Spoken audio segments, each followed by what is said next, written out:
You're listening to the Toolstation Western League podcast with Ian Knockolds and Tom Hiscott. Welcome, listeners, to episode 7 of the Toolstation Western League podcast with me, Ian Knockolds, and I am delighted to be joined on the line by Tom Hiscott, the author of the Bulletin. Hello, Tom. How are you? Yeah, doing well, thanks. Yourself?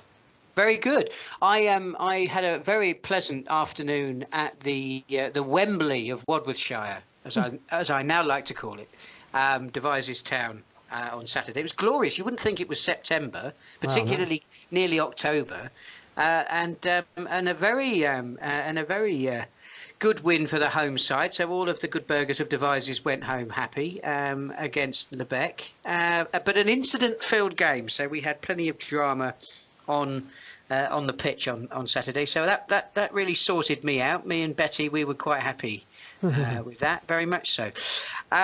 Probably not one of our feature games, actually, on today's podcast. We've got an absolute cracker for you this week. Two managers from two clubs, incredibly interesting. I don't even know whether it's right to say contrasting fortunes, because I mean we've really got for you more drama than Downton Abbey today. The first interview we have is with the new manager of Street. Of course, Street were a Southern League side last season, did very well under the stewardship of Richard Fay. The club took a different direction at the end of last season and opted for voluntary relegation into the Premier Division of the Western League, but that doesn't seem to have deterred the first team on the pitch this season under the tutelage of new manager Des Bulpin, who has all of the hallmarks of becoming one of the great characters of the Toolstation Western League. And then for our other manager interview, we speak to Justin Flowers, the manager of Corsham Town. Of course, they were a team that consistently I've talked up on the podcast. They haven't had the best of starts this season, although there are certainly green shoots of recovery there. But it's very, very interesting to hear what Justin's got to say about his side's fortunes this year. So an absolute cracker for you. We're going to start on Friday, the 20th of September. We do like a little bit of Friday night football, don't we, Tom? We do. And I think that the size of the attendance of this game between Bishop Sutton and Radstock Town suggests just how lucrative Friday night football can actually be. Yeah, I think it's a really popular concept, isn't it? It's something we've seen almost without fail, that you look at the attendances of a Saturday game for the club and compare it with if they do have a Friday night fixture, and if it's standalone like Bishop Sutton, Radstock was on Friday night, it's increased, and hopefully there are plenty of home fans there. Bishop Sutton getting a 4-0 win. A couple of goals from Adam Mardy, giving them a 2-goal lead inside 25 minutes. Kyle Toos then adding a third before the interval, with Frankie Carr striking 7 minutes from time to give them their first 3 points in quite a while. But yeah, one of my favourite grounds that I've been to at this level. Lakeview, and it's a good little ground, and yeah, glad to see that they did have a free figure attendance on Friday night. Yeah, another tick in the box there for Friday night football. Well, a similar scoreline for our next fixture. There was really only one show in town on Saturday the 21st of September, the FA Cup second qualifying round match between Tavistock and Highworth Town. I'm really pleased to see that there was another very good gate here, and the Western League in the Football Association Cup marches on, Tom. Absolutely. A smashing win for Tavistock, 4-0 over the Southern League outfit, Highworth, who had dispatched of Exmouth in the previous round, so we know that they're a handy side. But yeah, the Lambs pretty much strolled to victory in this one. Dan Evans giving them the lead, and then in the early stage of the second half, Talon Burns struck to make it 2-0. It wouldn't have been a Tavistock win without Jack Crago scoring for the 15th time this season, 14 cup goals. Pretty impressive. And then Luke Cloak adding a fourth in stoppage time. And then 2 weeks' time, they now face Welling United. Draw was made Monday lunchtime. Welling, who are just below mid-table in the Conference South, so a tough tie, and it's an away trip for Tavistock, but one they'll definitely be up for, I'm sure. Of course, we spoke to the Tavistock manager Stuart Henderson a couple of weeks ago on the podcast, and at the time I thought that they had a really good chance of progressing against Highworth, but you always worry a little bit that you put a jinx on the side, particularly a lower level side taking on higher level opposition. But I saw Highworth Town play last season, and they didn't really pull up any trees in the match that I watched them play against Poulton Rovers. I really was feeling optimistic, and I'm really pleased to see that they progressed. We've had some really good wins. Member sides have had some really good wins over Southern League opposition. I know Poulton were put away by Plymouth Parkway earlier this season as well. So I mean, it just goes to show how strong. Arguably, perhaps the Western League is stronger than it's been for quite some time. But it's so wonderful to see Tavistock, and we dream the dream, Tom. We dare to dream. That's what the FA Cup's all about, isn't it? Who's to say that Tavistock can't go to Welling and get a result? Whilst they're in the hat, there's hope. So we'll keep everything crossed for them. Right, moving on to the Premier Division, and Bradford Town, unbeaten this season, took on Street. Well, what can we say about Street, of course? Many people, I'm sure, would have thought that they would have struggled this season coming down from the Southern League in the fashion that they did, but Street clearly had other ideas, and I don't think you'd have got particularly good odds on them being the first team to take all 3 points from the Bobcats this season, but that's exactly what they did.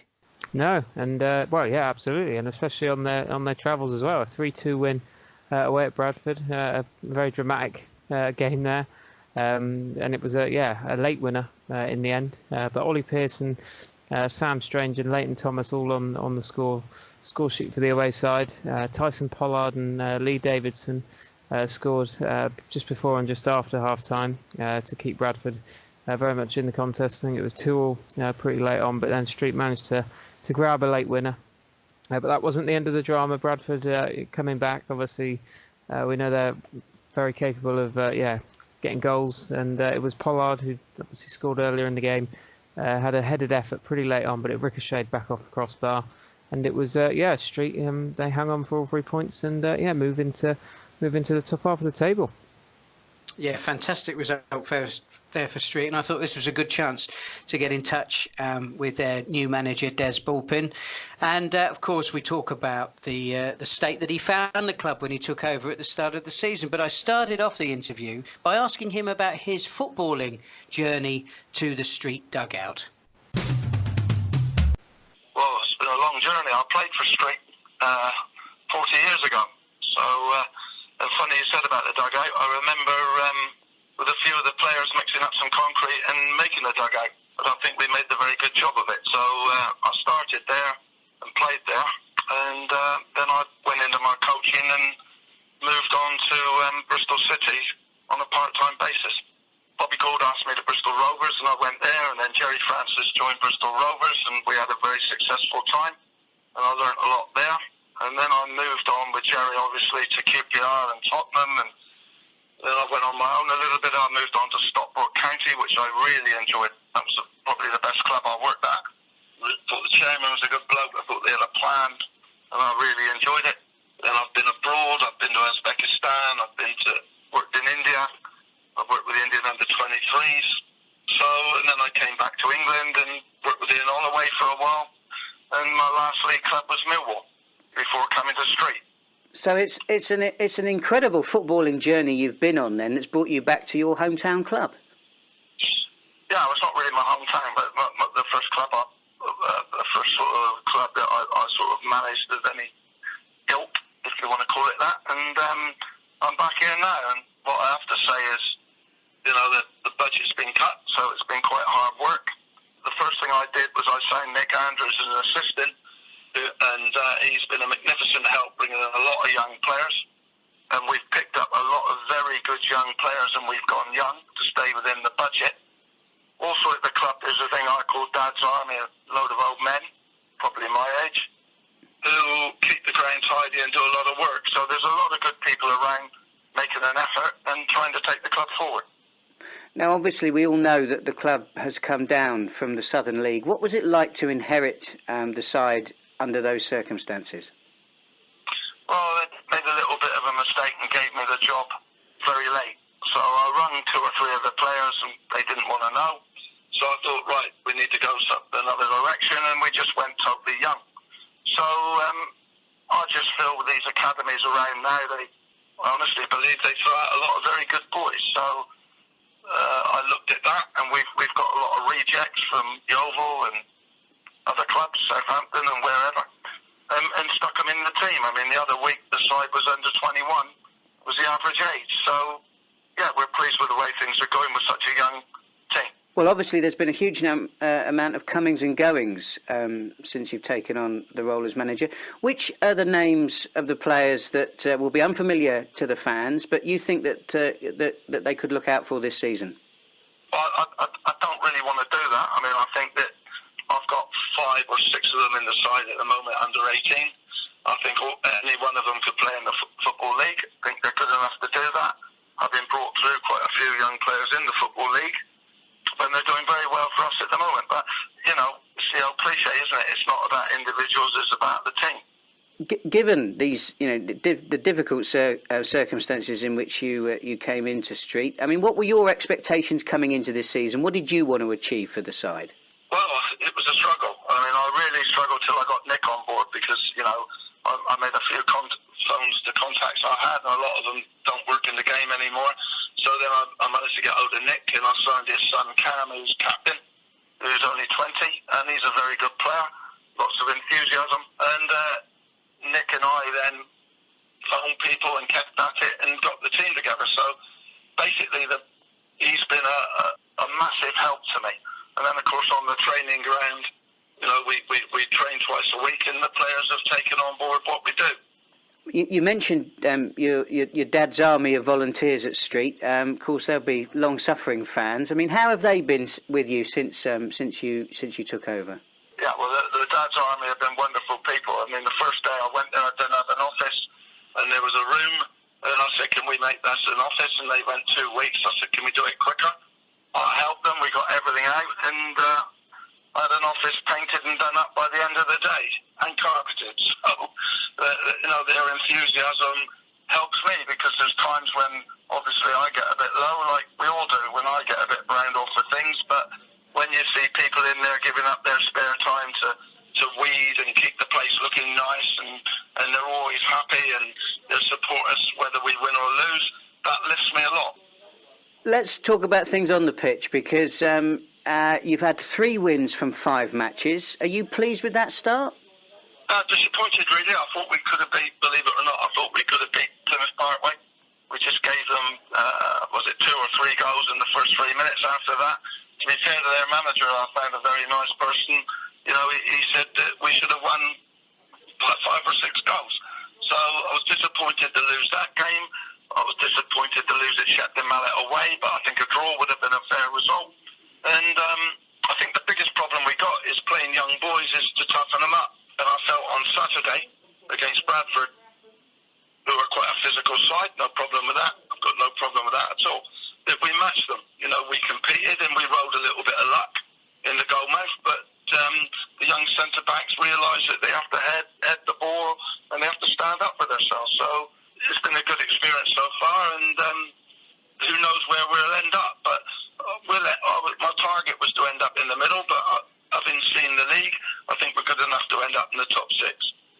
I mean, the result against Bradford was certainly a standout performance on Saturday, but I mean, you sound incredibly confident, and you've got a great deal of confidence in your young side. So perhaps that wasn't quite the shock that the rest of the Western League were sort of reflecting on. Well, I'm a big believer in psychology, and if I'm not confident, they're not going to be confident, are they? So, I give them the message that they're good enough.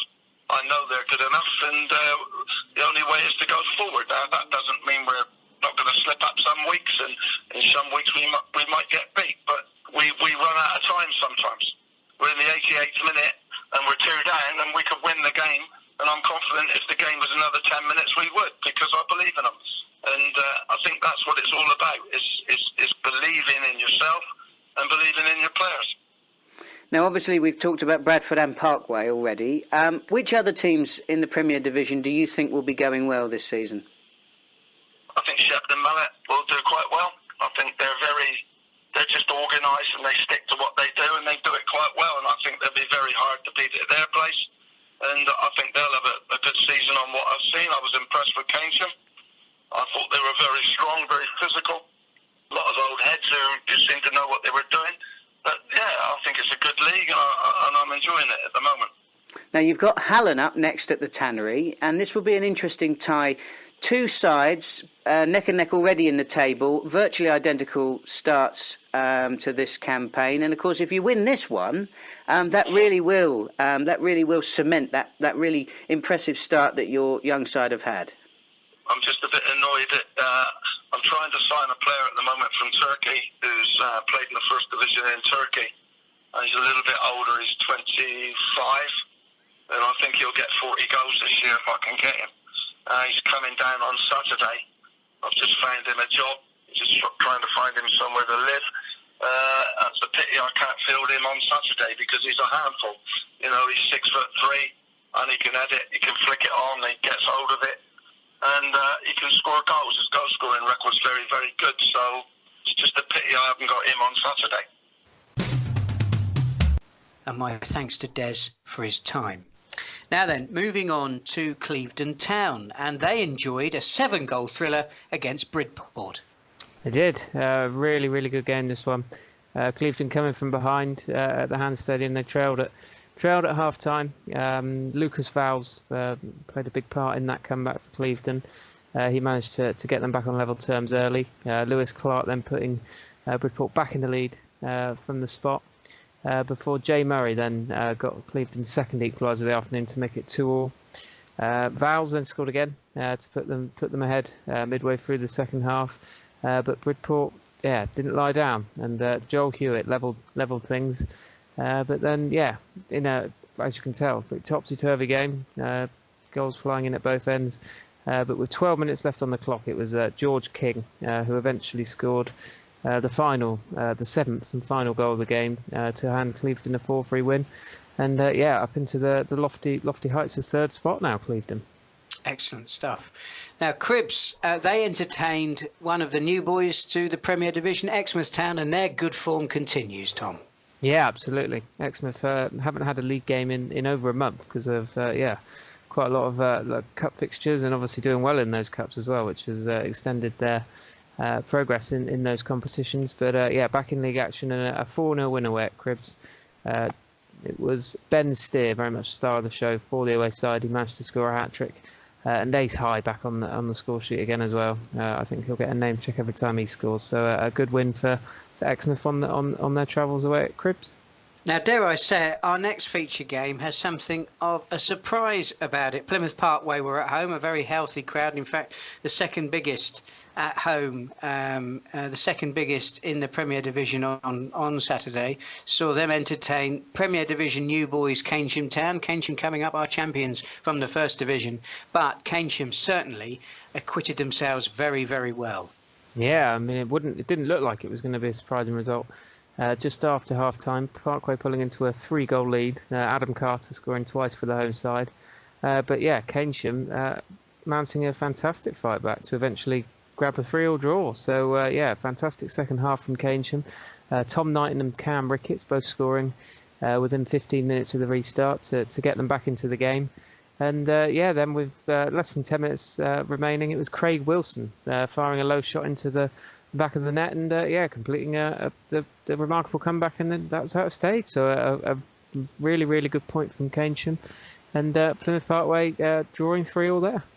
And our final game in the Premier Division sees Westbury United take on Shepton Mallet. Now, last season, Westbury United was something of a surprise package in the Premier Division, making it all the way to Boxing Day before they lost their first league game of the season. And Westbury, clearly a quality outfit, haven't quite managed to hit the ground running as well as they did last season. But they come up against a Shepton Mallet side that is showing all of the hallmarks of being the dark horse of this year's Premier Division title race. Already having performed incredibly well in the cup competition so far this season, Shepton Mallet inflicted a heavy defeat on the White Horsemen. Yeah, five-star performance from the Mallet, 5-2 win where Westbury, and obviously coinciding with Bradford's loss.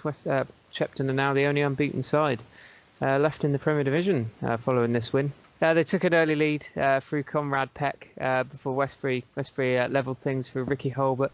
But then it was, Mallet very much pulled away. Cameron Allen, a new signing, restored their lead in first half stoppage time.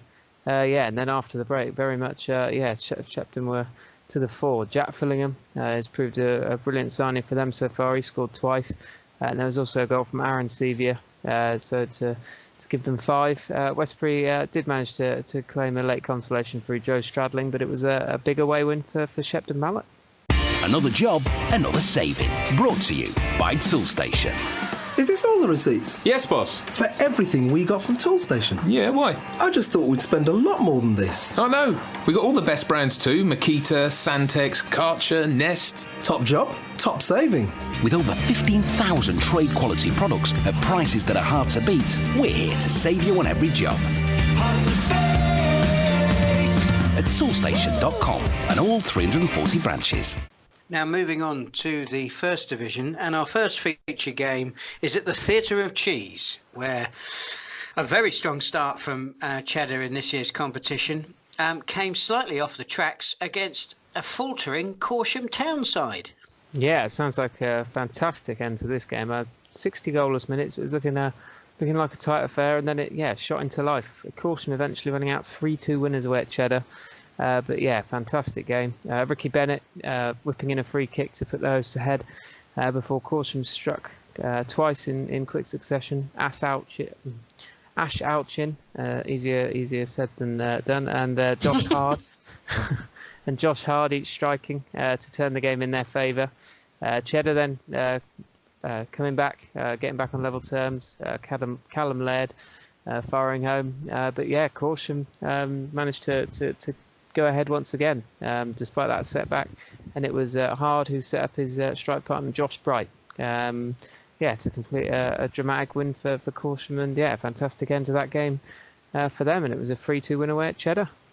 I think it was last week that I stopped tipping Corsham to come good, having previously tipped them at the beginning of the season to do very well. Expert timing as always. Well, very much so. I think they were probably relieved about that. And of course, that game against Cheddar, particularly, given how that was last season's second versus third, and of course there was a big points gap between Cheddar and Corsham. So in some respects, that game could have been a barometer for how well the two sort of title contenders, dare I say, would have performed this season. Well, given on the form that Corsham have been showing so far this season, title contenders they don't appear to be, but that's put them right back in the mix. So I thought this was a great time to get in touch with their manager Justin Flowers, and I started off by congratulating Justin on that fantastic victory away at Cheddar. Yeah, it was obviously a great result at any point in the season. I think they're a fantastic team. They were last year, and they are again this year. They had a 100% record, and to go there and win, we with a bit of a depleted squad we had a lot of players out as well. So it was a good opportunity to give a lot of the squad players and the young players and a couple of signings we made a chance, and every one of them was brilliant, and they had to be on the day for us to get the result. And obviously with our recent form as well, I don't think it was expected, and it is a result we definitely needed. So it was really good to get it, and hopefully that can be a platform for us to sort of go on a run now. Yes, there was certainly a touch of the Norwich Cities about your result on the weekend. It's not been an easy start for you this season, so if I'd have offered you a point before Saturday's game, do you think you'd have taken that?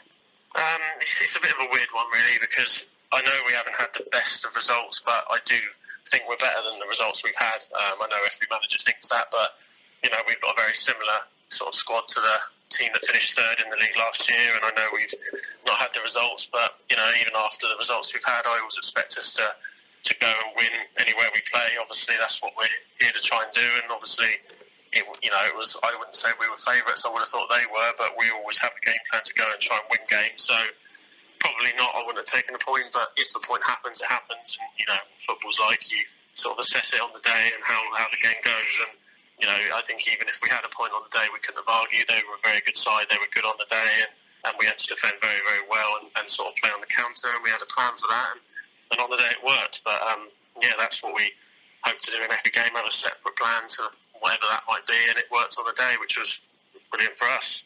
Because of course Cheddar finished second last season, and I know felt really that performance should have warranted a promotion place. And yourselves, you finished third, which was a very creditable finish, and you had a very strong finish to the season. But in points terms, you were you were some way back. So, I mean, we're going into that game against Cheddar. I mean, in a way, in other circumstances, it could have been a barometer for where the two clubs are going to finish. But, I suppose with everything else that's been going on this season, it meant a bit more to you, that result on Saturday, to sort of get you back on track rather than just testing out where you are against one of the better sides in the league. Yeah, I definitely think that's the case. I mean, it's always good to get results away, where we all know where the tough places are, and there's no harder game than Cheddar away. So at any point and at any phase or form you're in, it's great to get a win there. But I do feel we really, really needed it, and it does feel like bigger than a win for us, especially like you said with the start we've had. So it just gives us that lift now, and it gives everyone the belief that we can go anywhere and win, because obviously not many teams are going to go there and win. So it just gives us that belief, and with the run we've still got tough games. We've got Wales next week, and then Welton, and Longwell Green coming up, and teams like that. So we know that every game is going to be hard. So it gives us a lift just when we needed it, because we haven't played great and the results haven't been great. So we definitely needed it, and hopefully that can be the start of our season from now on. Really, that's what we're hoping. Well, of course, Keynsham got off to a slow start last season, and it didn't seem to do them any harm in the grand scheme of things. I mean, I certainly thought you'd do well. Do you think that perhaps other people in the Western League who'd also fancied you as title contenders, do you think you've become a bit of a scalp for the teams that you've played so far? Have you been a bit of a cup final for them? It's always, you don't want to be have too big an ego to think things like that, but it had sort of crossed our mind when we saw the reactions of teams who had beaten us. It seemed like a big win for them, and that's what success can bring, or being high in the league the season before can obviously bring that. I think people sort of up their game, so maybe we were caught a bit flat-footed with things like that, which we shouldn't have been. We tried to prepare for that, and we wanted to start this season how we ended last season, so that we could continue the run and sort of have a very good run throughout the season. But it hasn't quite been that way. But like you said, it's a very long season, and I've got a lot of faith in the players. And like I said, it's a lot of the same sort of team that we had last year. Plus, we've added a few really, really good young lads as well, who are we think we can add to what we've got. So we just want to go on a run again and see where we can finish. I think maybe we put a little bit of pressure on ourselves as well, to be honest, in terms of maybe finish in the same spot. Football can change every season. So when we finished third, we were sort of all aiming to be right up there, pushing for promotion and maybe even challenging for it. And I think that probably affected us a little bit when it probably didn't need to. So we just sort of, after the last few results, have said about just focusing on each game individually and trying to win more games, and then see where it takes us without putting pressure on trying to get promoted, or that being the main aim. The main aim now is just to win sort of week by week, and then see where that takes us, which is what happened last year, and it did really well for us. So that's what we're trying to get back, really. It's very interesting to hear you say that, Justin, because of course we know that a top four finish should result in a promotion place this season. You finished third last season, as we've discussed. We've heard about. I mean, I'd assumed personally, from my own private opinion, that you'd be there or thereabouts. But sounds like this start has made you reassess perhaps your own expectations for where you think that the team can finish this season, or do you think that perhaps by grounding the players back in that game-by-game mentality, actually the results will start to come and your early season expectations will become more realistic? Yeah, I think so. I mean, we try and, we want to be as ambitious as we can, and obviously last year that took us to a place where this year would have got us promotion, and obviously I think it's a lot better for the league for everyone to know where they stand at the start of the year in terms of who gets promoted, so everyone's very sure that the top four will do it. And to be honest, we want to be realistic. It is a very, very tough league. I mean, some of the teams we played this year have really, really improved. Wincanton, Oldland, great teams. Even though they were good last year, they've stepped it up. And if you want to sort of compete with those teams, you need to push along with them. So, yeah, I'm very aware that we might not finish as high as we did last year, and that's definitely a possibility. But I'm also very confident and very aware that still can happen. I'm not going to just sort of give up this. I think it's 7 league games in. There's a lot of football to be played, and I'll always back our team to beat anyone on the day. And it's just a case of if you can be more consistent than other teams and do it on a more regular basis, then you can, finish quite high, and that's what we still hope we can do. I think last year we lost 8 games and drew 10, and that made us finish third. So that's 18 games you can drop points in and still be right up there. So we've only lost 4 games, and we've still got a little bit of there's still games we won't win, obviously, but we feel we can go on a run throughout the season, and we're more experienced, and the more games we play, the more experience we get, and we feel like we're capable of going on the runs to get us there. So yeah, I'm very, very realistic to know that it might not happen, but also ambitious enough to definitely still be the aim, really. Now, you've already played early season league leaders, Oldland Abertonians. What did you make of them?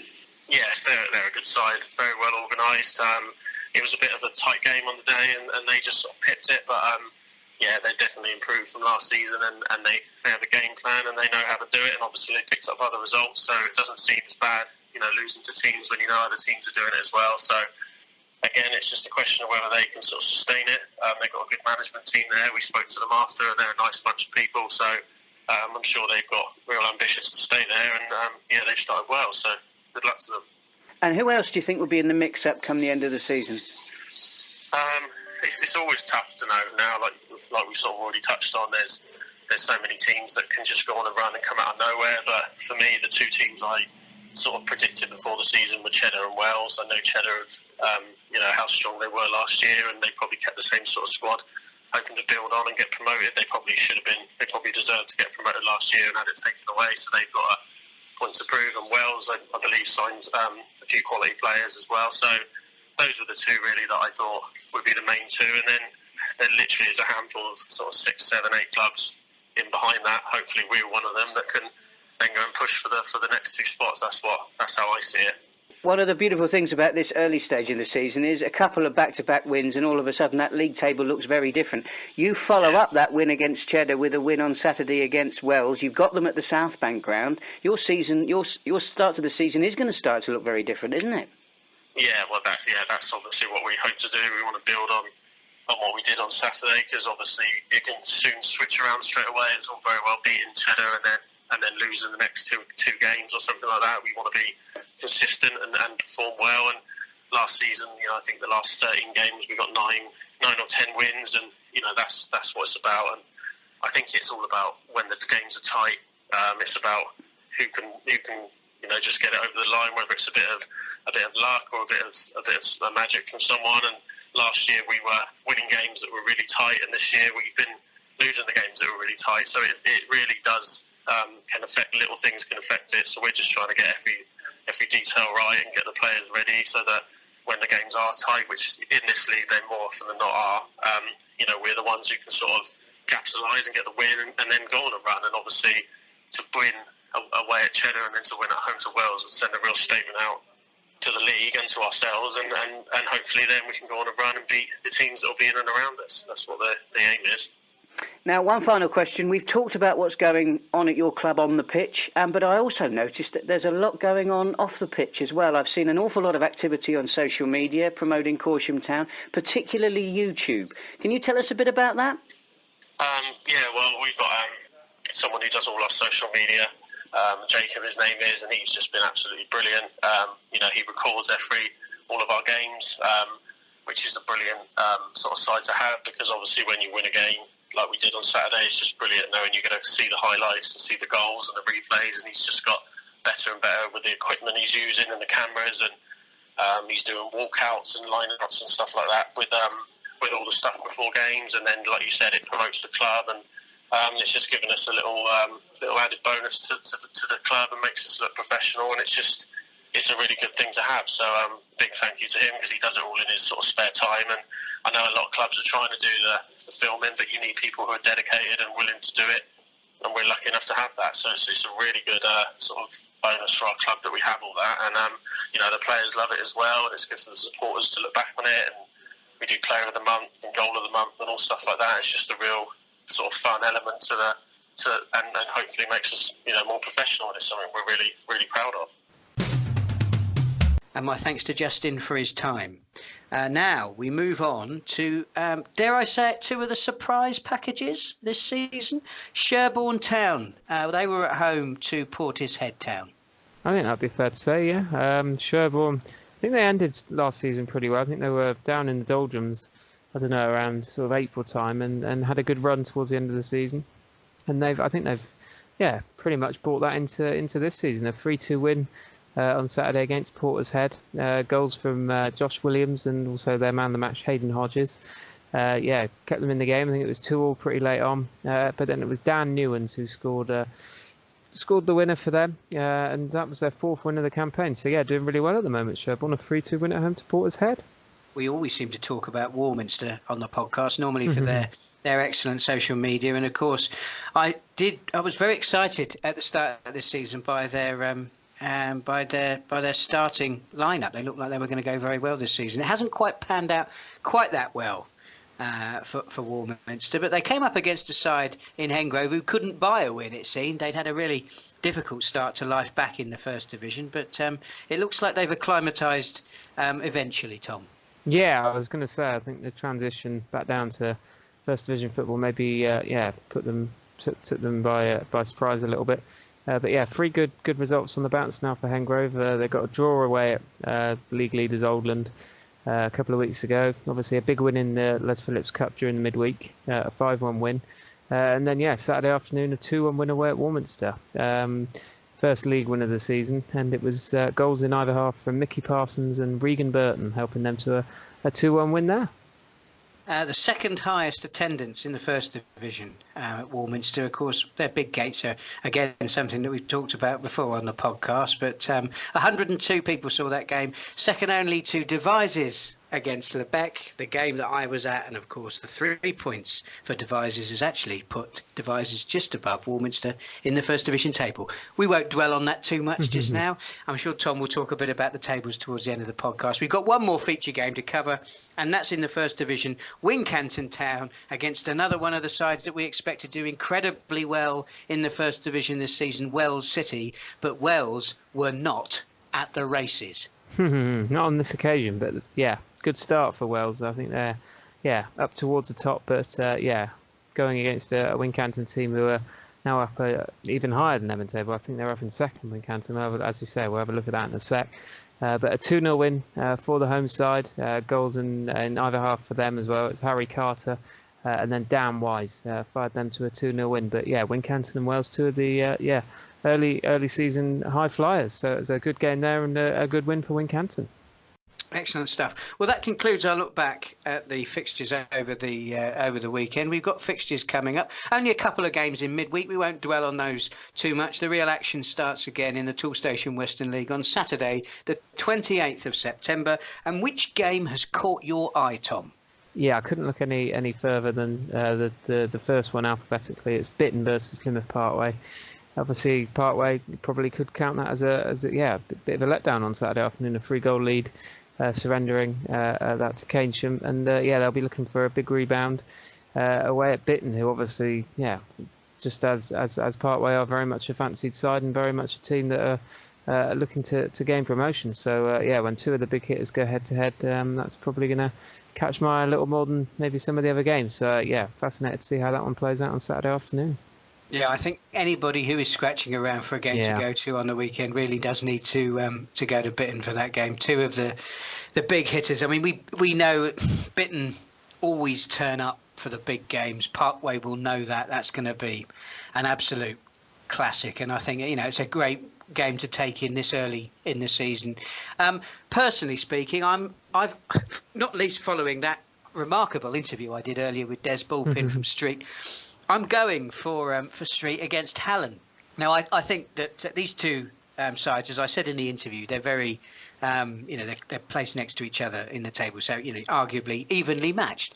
But anybody who's listened to the commentaries that I've done over the last couple of years on the Les Phillips Cup final will know what a character Ray Johnston is, and of course Ray, isn't. He's known for some of his antics, I think it would be fair to say, in the dugout. And although I'm sure he's on his best behaviour this season, and Des sounds like a real character as well. So I think that one, if you're in mid-Somerset, could well be quite an entertaining match to watch on and off the field. Anyway, we'll have a look in the First Division as well. And which games caught your eye there, Tom? I've gone for Corsham versus Wales. So obviously Corsham, can they back up victory against Cheddar, and Wales. Yeah, as I just said, one of the teams that have had a really good start. So yeah, two good teams then going head to head there, and yeah, look forward to seeing how that one plays out. Well, I am going to go for league leaders, Oldland Abertonians. They take on Cheddar. Now, of course, Cheddar will be desperate to get back on track after that defeat at home to Corsham Town. But Oldland Abertonians, well, I mean, they're a completely different outfit from the side that we saw struggle last season. So it'll be fascinating to see whether they can keep their good form going as well. That has all the hallmarks of being a really entertaining encounter in the First Division. Now, we're going to have a look at the league tables. We've hinted at them a couple of times already. But I suppose there's something of a familiar feel to the top of the Premier Division, albeit that these are heady days for fans of Clevedon Town. Yeah, I mean, yeah, there is a little bit of that, but then, yeah, I mean, Plymouth Parkway leading the way in top spot. They have played 7, which is more than most of the teams up around the top. So the other teams do have a game in hand, or at least one. Parkway, but yeah, they played 7, won 5 of those. They've got 16 points, so they lead the way. You've got Bridgewater, also one of the fancied sides. They've played 6, and they've got 13 points. Likewise, Clevedon, as you say, heady days for Clevedon fans. They're in 3rd. They've played 6 and they've got 13 points as well. And then you've got a trio of teams on 12 points. You've got Bitton and Bradford have each played 5, and you've got Brislington who've played 7 in the league, and then 2 other teams who have reached double figures so far. You've got Shepton Mallet, as I said, the only unbeaten side remaining in the Premier Division. They've played 4. They're on 10 points, a stellar start for them, and you've got Odd Down on 10 points as well. But then, yeah, looking lower down, you've got the likes of Exmouth and Tavistock, obviously new to our league, and they've only played 4 and 3 games respectively, and only lost on one occasion each. So yeah, I don't think we can write them off. Obviously, a little bit of an early season fixture backlog for those two to catch up on, but if they can rack up the victories, they're going to be flying up that league table. So yeah, still plenty to play for, and even though it does look potentially like there's a few teams pulling away, I think it could look different in say a month's time. Very much so. And the First Division as well. I mean, do we ever know really what to expect with the First Division? I don't think we ever do. I mean, a few more games played here, Tom, but certainly, well, you know, I'm not sure that there are any clues here really, other than perhaps Cheddar and Carn. But I mean, that's, you know, I don't want to do any disservice to Oldland and Wincanton either. No. So obviously you sort of mentioned how there's sort of the Premier Division is kind of as maybe expected towards the top, but in the First Division, I think that's far from the truth. Oldland, fascinating, goal difference of just 1. There's been very few goals in their matches, but they currently sit top, 15 points from 8 league games. So a cracking start for Oldland, and doing the business at the moment. Wincanton, the one unbeaten side with the best goal difference. They've played 6 and they've got 14 points. So a brilliant start for Wincanton. Carn and Cheddar, the next 2 teams, as you say, they were up in there and abouts last year. Carn have played 7, they're on 13 points. Cheddar, that one defeat obviously on the weekend, they've now played 5 and they're on 12 points. And yeah, 2 teams that we did mention during our roundup, Wells and Sherborne, they're next, 5th and 6th. They've each played 6 and they've each won 4 of those, and they're on 12 points as well. So brilliant starts for them.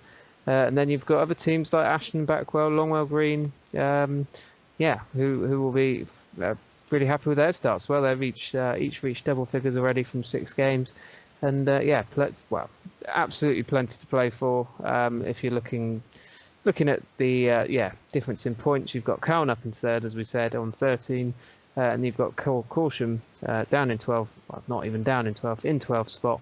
They've got 9 points, so they're just 4 behind. So there's still, plenty of jostling for position over the next couple of weeks. That, maybe we start to see some trends, but the First Division very much up for grabs, really, So just before we put your bulletin down for another week, Tom, one last feature that's caught my eye is the August Teams of the Month. And in this week's edition of the bulletin, we'll see a picture of Sue Merrill presenting the Premier Division Award to Bradford Town manager Wayne Thorne. And also, Sherborne Town skipper George Maplecroft accepts the First Division Award from Colin Goodland. So congratulations to both Bradford Town and Sherborne on their excellent starts to this season's campaign. Now, of course, we have been looking at your bulletin as we always do, Tom. Where can the listeners find that? That is on the homepage of the Toolstation League website. You can download that as a PDF and also as a Word document. And if you click on the tab, it'll hopefully take you to the most recent bulletin, and that will round up all the games from the previous week.